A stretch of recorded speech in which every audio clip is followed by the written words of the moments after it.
other, which you learn from early and birth. The idea that it's always important to be a little bit different. No one wants to be the same. We all have different clothes on today. We like to be a little bit different, you know. For instance, everything was simple and complexity was really important. We need complexity in our rhythm of life. We like to have curry once in a while, you know. If everything was complex and became simple, it becomes that much more important. It's about how the rhythm of simplicity works, I think. The law of differences. And they both need each other. So we shouldn't will the whole world to be simple.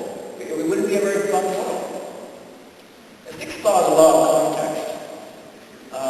This is the concept that what lies around you is often more important than what's in front of you. This is one thing I work with this a lot because people focus so much on this. And actually,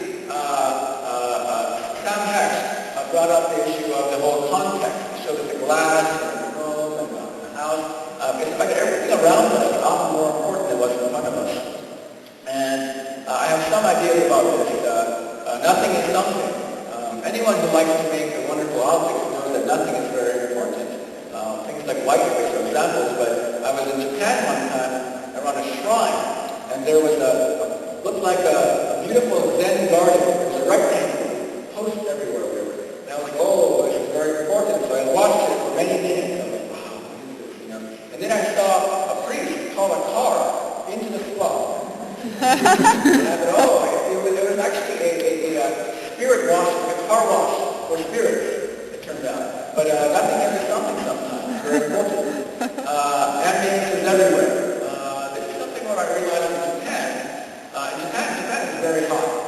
And they have these wind chimes everywhere during summer. So we always saw the wind chimes. Those wind chimes. And my friend told me that this is a Japanese air conditioner. You know, because by having it in the window, you can hear the wind. Even though you're not cooler, you can hear it. So I like to see the ambience is used. X marks the spot. This is a very important part about context. We like to know where we are when we're lost. We need a map. When we go into the shopping mall or something, we know where we are. I like going to Australia because you get lost. You don't have a display. Suddenly it's all ocean. It's very scary actually in Australia. That's the sixth law. And law of emotions. More emotions are better than less. This is actually the law of complexity. I believe that if you made the perfect white cube, it actually has no feeling to it. And so I think that feeling is the most important ingredient. One secret to Japanese objects is this idea called aichaku. It's a wonderful word. It means love and fit. The idea that somehow when you connect with an object, it fits you and you love it somehow in a very spiritual way.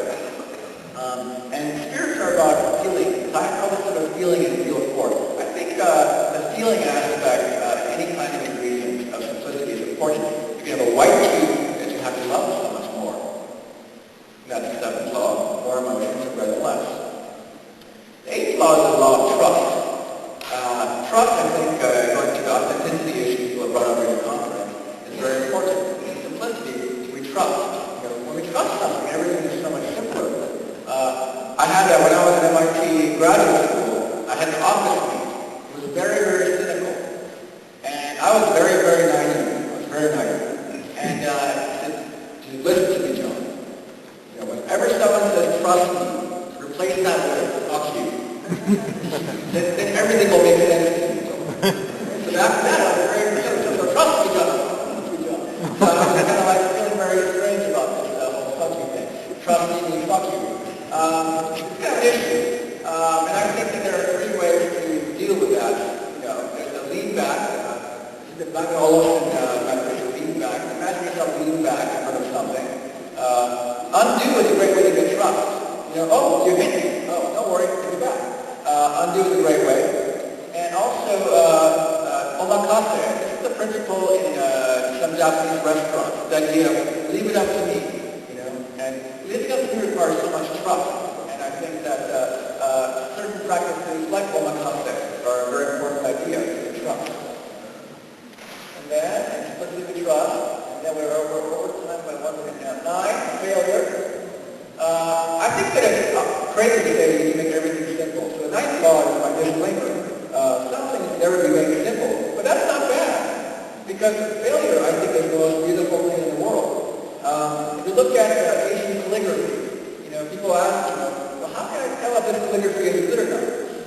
And, it isn't how black the stroke is that determines the master calligrapher. It's when the stroke breaks out. This is where all the beauty, all the cosplay is shown by the stroke. It's when the stroke fails is where the creative act happens. This happens in business all the time. Businesses cannot be creative. They can't fail. This is the actual problem today with publicly held companies.